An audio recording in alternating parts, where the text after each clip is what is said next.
ஓம் சாந்தி. திருடத்தன்மையின் சக்தியின் மூலமாக வெற்றியை பலனாக அடையக்கூடிய திரிகாலதர்ஷி மற்றும் ஆசனதாரி ஆத்மா நான்.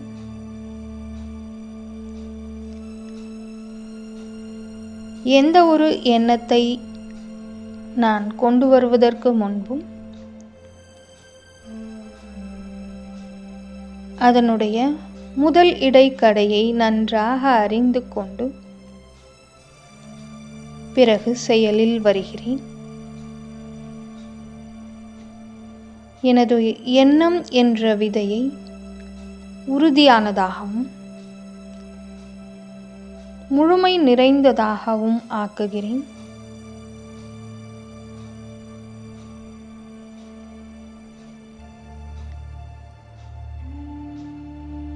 என் மனதிற்குள் எந்த எண்ணம் எழுகிறதோ அதற்கு முன்னதாகவே நான் யோசிக்கிறேன், இந்த எண்ணங்கள் சரியானதா? இந்த விதையானது நன்றாக இருந்ததென்றால் தானாகவே எனது வார்த்தைகளும் செயல்களும் வெற்றியுடையதாக ஆகிவிடும்.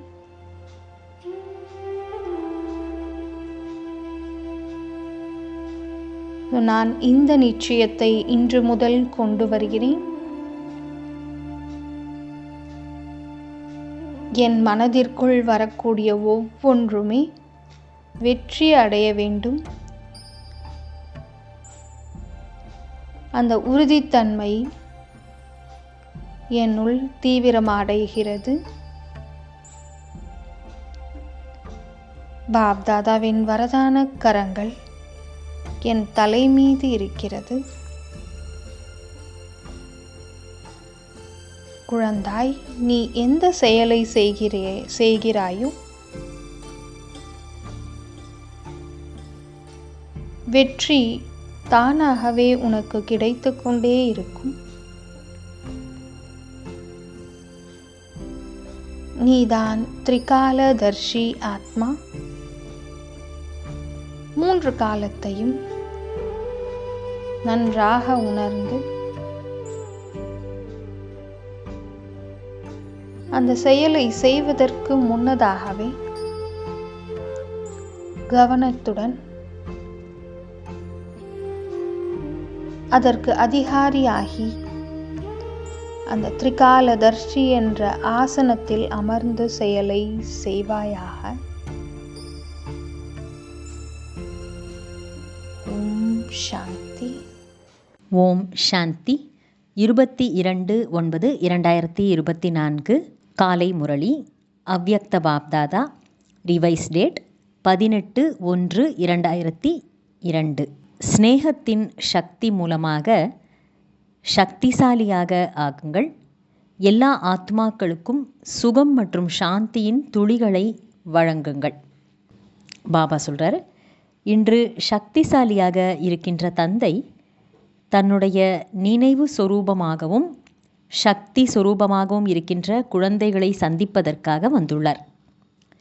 இன்று விசேஷமாக 4 பக்கங்களிலும் உள்ள குழந்தைகளின் அன்பின் உற்சாகம் அலை அலையாக வந்து கொண்டே இருக்கிறது. விசேஷமாக பிரம்மா பாபாவின் ஸ்நேகம் நிறைந்த நினைவுகளிலே குழந்தைகள் மூழ்கி இருந்தார்கள். இந்த ஸ்நேகம் ஒவ்வொரு குழந்தைக்கும் இந்த வாழ்க்கையில் ஒரு வரதானமாகும். பரமாத்ம ஸ்நேகம் என்பது, அதாவது இறைவனுடைய அன்பு என்பது உங்கள் எல்லோருக்கும் புதிய வாழ்க்கையை கொடுத்திருக்கிறது. ஒவ்வொரு குழந்தையிடமும் உள்ள அன்பின் சக்திதான் அவர்களை பாபா உடையவராக ஆக்கியிருக்கிறது. இந்த ஸ்நேகம் என்ற சக்தி எல்லாவற்றையும் சுலபமாக்கிவிடுகிறது. எப்போது நீங்கள் அன்பிலே மூழ்கி இருக்கிறீர்களோ அப்போது எந்த ஒரு பிரச்சனையும் கஷ்டமாக தெரியாமல் சுலபமானதாக அனுபவம் செய்கிறீர்கள். பாப்தாதாவும் சதா அன்பில் மூழ்கி இருங்கள் என்றுதான் கூறுகிறார். அன்பு என்பது பாதுகாப்பான குடை நிழலிலே இருப்பதை போன்றதாகும். இந்த பாதுகாப்பில் மாயாவினுடைய எத்தகைய நிழலும் பட முடியாது. நீங்கள் சுலபமாக மாயாஜீத், மாயையை வென்றவர் ஆகிவிடுகிறீர்கள். யார் ஒருவர் நிரந்தரமாக அன்புடன் இருக்கிறார்களோ அவர்கள் எந்த ஒரு விஷயத்திற்கும் கஷ்டப்பட வேண்டி இருக்காது. அன்பு என்பது சகஜமாகவே தந்தைக்கு சமமாக குழந்தைகளை ஆக்கிவிடுகிறது. அன்பு இருக்கும்போது எதையும் அர்ப்பணம் செய்வதும் எளிதாகி விடுகிறது. ஆகவே இன்றும் அமிர்த வேளை முதல் ஒவ்வொரு குழந்தையும் அன்பு என்ற மாலையை பாபாவுக்கு அணிவித்தனர். பாபாவும் கூட அன்பு என்ற மாலையை அணிவித்தார்.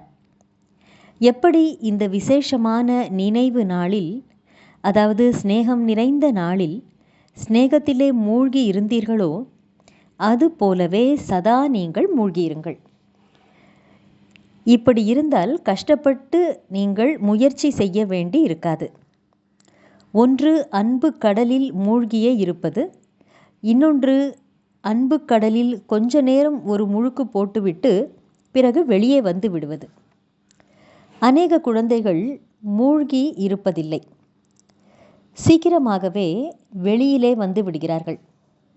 ஆகையால் சுலபமானதும் கூட அவர்களுக்கு கடினமாகி விடுகிறது. அப்படியென்றால் மூழ்கி இருக்க தெரியுமா? அன்பில் மூழ்கி இருக்க தெரியுமா?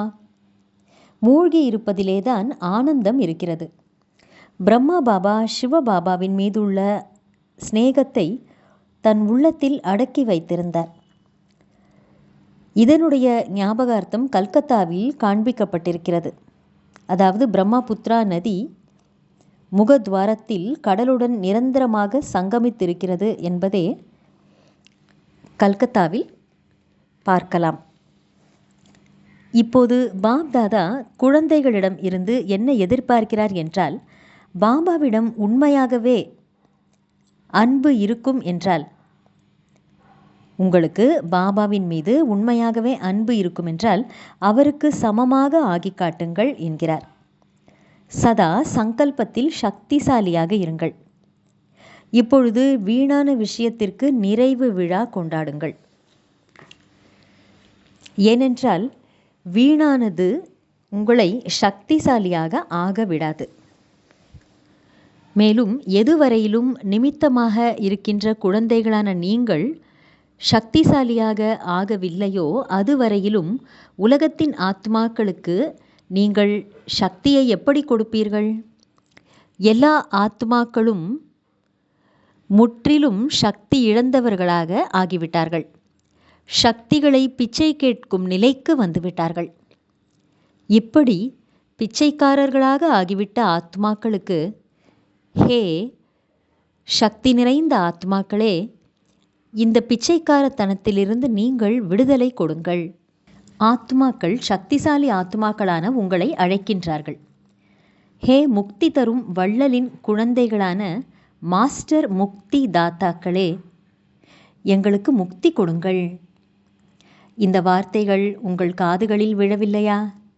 அல்லது கேட்க தெரியவில்லையா? இதுவரையிலும் கூட நீங்கள் தான் விடுதலை ஆவதிலேயே கவனம் செலுத்தி கொண்டிருக்கிறீர்களா என்ன? உலகத்தின் ஆத்மாக்களுக்கு எல்லைக்கு அப்பாற்பட்ட சொரூபத்தில் மாஸ்டர் முக்தி தாத்தா ஆகிவிட்டால், மாஸ்டர் முக்தி தரும் வள்ளல் ஆகிவிட்டால், உங்களுடைய சிறு சிறு விஷயங்களிலிருந்து தானாகவே நீங்கள் முக்தி அடைந்து விடுவீர்கள், விடுபட்டு விடுவீர்கள். இப்போது கூக்குரலை கேட்கும் நேரமாகும். ஆத்மாக்களின் கூக்குரலை கேளுங்கள். குழப்பத்தில் இருக்கின்ற ஆத்மாக்களுக்கு சுகம் மற்றும் சாந்தியின் துளிகளையாவது கொடுங்கள். இதுதான் பிரம்மா பாபாவை பின்பற்றுவது ஆகும். Follow father. இன்று விசேஷமாக பிரம்மா பாபாவை அதிகமாக நினைத்தீர்கள் அல்லவா? பிரம்மா பாபாவும் கூட எல்லா குழந்தைகளையும் நினைவு மற்றும் சக்திசாலியான சொரூபத்தில் நினைவு செய்தார்.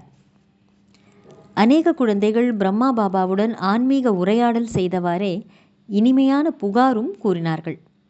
அதாவது, பாபா, நீங்கள் ஏன் இவ்வளவு சீக்கிரமாக சென்று விட்டீர்கள்? அடுத்த புகார் என்னவென்றால், நீங்கள் ஏன் குழந்தைகளிடம் விடை பெற்று கொண்டு செல்லவில்லை? இதற்கு பிரம்மா தந்தை பதில் கூறினார். நானும் கூட சிவபாபாவிடம் என்னை ஏன் திடீரென்று அழைத்து கொண்டீர்கள் என்று கேட்டேன். இதற்கு சிவபாபா கூறினார், ஒருவேளை நான் உங்களிடம் குழந்தைகளிடமிருந்து விடை பெற்று கொண்டு வாருங்கள் என்று கூறியிருந்தால் நீங்கள் குழந்தைகளை விட்டு வந்திருப்பீர்களா? அல்லது குழந்தைகள்தான் உங்களுக்கு விடை கொடுத்திருப்பார்களா? நீங்கள் கடைசியில் நஷ்டோ மோகா ஸ்மிருதி லப்தா ஸ்வரூபத்தில் இருந்தீர்கள் என்பதற்கான ஞாபகார்த்தம்தான் அர்ஜுனன் என்பதாகும். பிறகு பிரம்மா பாபா புன்முறுவல் செய்தவாறே கூறினார், இது ஒரு விந்தையாகவே இருக்கிறது. குழந்தைகளுக்கு நான் சென்று விடுவேன் என்று தெரியவில்லை, நான் சென்று விடுவேன் என்று எனக்கும் தெரியவில்லை. எதிரெதிரே இருந்த போதும் இரு சாராருமே மௌனமாகவே இருந்தார்கள். ஏனெனில் கால பிரமாணப்படி தந்தையைப் போல் தனையன், சன் ஷோஸ் ஃபாதர் என்ற பார்ட் டிராமாவிலே நிச்சயிக்கப்பட்டிருந்தது. இதற்குத்தான் ஆஹா டிராமா ஆஹா என்று சொல்லப்படுகிறது. சேவையில் மாற்றம் என்பது நிச்சயிக்கப்பட்டதாக இருந்தது. பிரம்மா பாபா குழந்தைகளின் முதுகெலும்பாக ஆக வேண்டியிருந்தது. அவ்யக்த ரூபத்தில் துரிதமான சேவை செய்ய வேண்டியதாகவும் இருந்தது. விசேஷமாக இன்று இரட்டை அயல் நாட்டவர்கள் மிகவும் இனிமையிலும் இனிமையான புகார்களை கூறினார்கள். டபுள் ஃபாரினர்ஸ் பிரம்மா பாபாவிடம், நீங்கள் இன்னும் 2-3 வருடங்கள் இருந்திருந்தீர்கள் என்றால் நாங்களும் உங்களை சந்தித்திருப்போம் என்று கூறினார்கள். இதற்கு பிரம்மா பாபா புன்னகை செய்தவாறே பதில் அளித்தார். சிரிப்பு வருவது எதனால் என்றால், நீங்கள் டிராமா ஏன் இப்படி செய்தது என்று டிராமாவிடம் கேட்டு பாருங்கள். உள்நாட்டிலும் வெளிநாட்டிலும் லாஸ்ட் சோ ஃபாஸ்ட் உதாரணம் ஆக வேண்டியதாகத்தான் இருந்தது. ஆதலால் இப்போது லாஸ்ட் சோ ஃபாஸ்ட், கடைசியில் வந்தாலும் வேகமாக செல்வது என்ற நிலையின் வெளிப்பாட்டை தத்ரூபமாக காட்டுங்கள். எப்படி இன்று நினைவு நாளை சக்தி நிறைந்த நாளாக கொண்டாடினீர்களோ அதே போல இப்போது ஒவ்வொரு நாளுமே சமர்த்து திவஸ், சக்தி நிறைந்த நாளாக இருக்கட்டும். அதில் எந்த ஒரு குழப்பமும் இருக்கக்கூடாது. பிரம்மா பாபா இன்று 3 வார்த்தைகளில் அறிவுரைகளை வழங்கினார். நிராகாரி, நிர்விகாரி மற்றும் அகங்காரி. ஒரு வினாடியில் சாகார ஸ்வரூபத்தில் வாருங்கள், ஒரு வினாடியில் நிராகார ஸ்வரூபத்தில் நிலைத்து விடுங்கள். அதாவது ஒரு வினாடியில் இந்த சரீரத்திற்குள் இருந்து வேலைகள் செய்கின்ற சாகார ரூபத்திலே இருங்கள். வேறொரு வினாடி நான் நிராகாரமான ஆத்மா என்ற ஆத்ம ஸ்வரூபத்தில் நிலைத்து விடுங்கள்.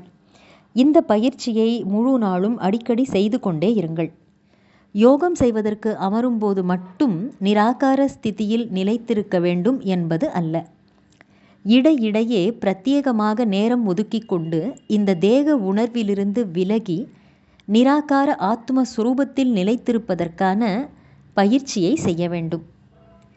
எந்த காரியம் வேண்டுமானாலும் செய்யுங்கள், ஆனால் காரியம் செய்து கொண்டிருந்தாலும் இவ்வாறு பயிற்சி செய்யுங்கள்.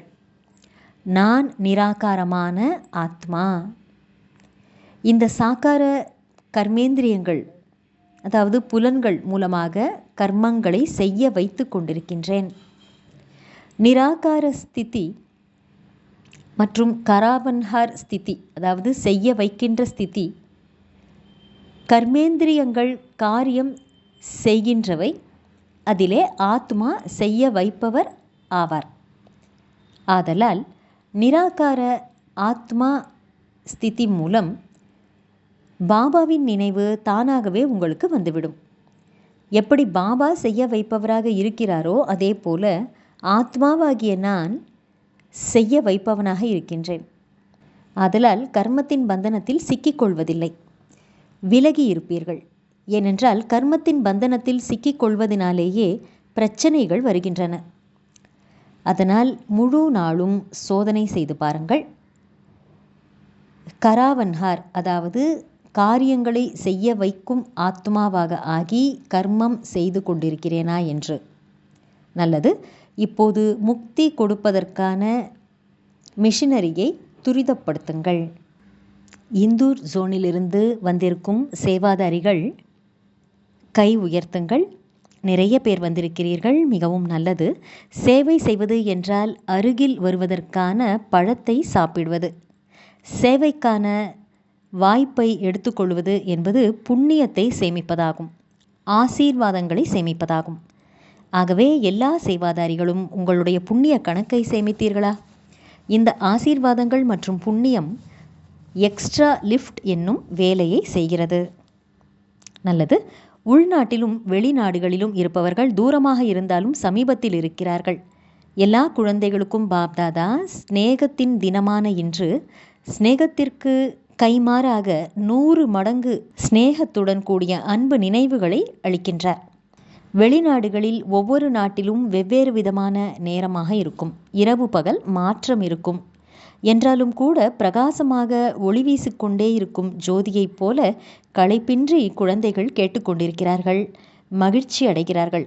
பாப்தாதா குழந்தைகளின் மகிழ்ச்சியை பார்த்து கொண்டிருக்கின்றார்.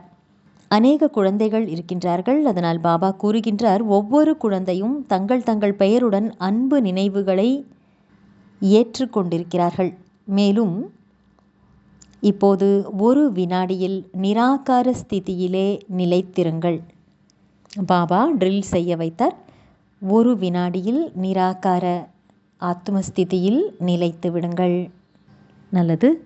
சதா ஸ்நேகத்தில் மூழ்கி இருக்கின்ற எல்லோருக்கும், சதா அன்பில் மூழ்கி இருக்கின்றவர்கள், சதா செய்ய வைப்பவரான ஆத்மஸ்வரூபத்தில் நிலைத்திருப்பவர்கள், சதா 3 வார்த்தைகளில் அடங்கிய சிவ மந்திரத்தை பிரத்யட்சமாக வாழ்க்கையில் கொண்டு வந்து கொண்டிருப்பவர்கள், சதா தந்தைக்கு சமமாக மாஸ்டர் முக்தி தரும் வள்ளலாகி உலகில் உள்ள ஆத்மாக்களுக்கு முக்தி அளிக்கக்கூடியவர்கள் ஆகிய இப்பேற்பட்ட அனைத்து சிரேஷ்டமான ஆத்மாக்களுக்கும் பாப்தாதாவின் அன்பான நினைவுகள் மற்றும் நமஸ்தே. வரதானம். திடத்தன்மை என்ற சக்தியின் மூலம் வெற்றியை பிராப்தியாக அடையக்கூடிய திரிகாலதரிசி மற்றும் ஆசனதாரியாக ஆகுக. விளக்கம். திடத்தன்மை என்ற சக்தி மிகவும் சிரேஷ்டமானது. இது கவனக்குறைவு அல்லது அலட்சியம் என்ற சக்தியை எளிதாக மாற்றிவிடக்கூடியதாகும். எங்கே திடத்தன்மை என்பது இருக்குமோ அங்கே வெற்றி என்பது இருக்கவே இருக்கிறது என்பது பாப் தாதாவின் வரதானமாகும். எப்படி நேரமோ அப்படியே விதியின் மூலமாக சித்தி அடையக்கூடிய ஸ்வரூபமாக ஆகுங்கள். எந்த ஒரு காரியத்தை செய்வதற்கு முன்பும் அதனுடைய முதல் இடை கடைசியினை கவனமாக சிந்தித்து புரிந்து கொண்டு காரியங்களை செய்யுங்கள். மேலும் செய்ய வையுங்கள். அதாவது திரிகாலதரிசி சிம்மாசனதாரியாக ஆகும்போது கவனக்குறைவு என்பது முடிவுக்கு வந்துவிடும். சங்கல்பம் என்ற விதை சக்திசாலியாகவும் திடத்தன்மையுடனும் முழுமையாக இருந்ததென்றால் வார்த்தை மற்றும் செயலில் எளிதாகவே வெற்றி கிடைத்துவிடும். ஸ்லோகன். எப்பொழுதும் திருப்தியாக இருந்து அனைவரையும் திருப்திப்படுத்துபவர்கள்தான் திருப்தி மணி ஆவார்கள். நல்லது. ஓம் சாந்தி.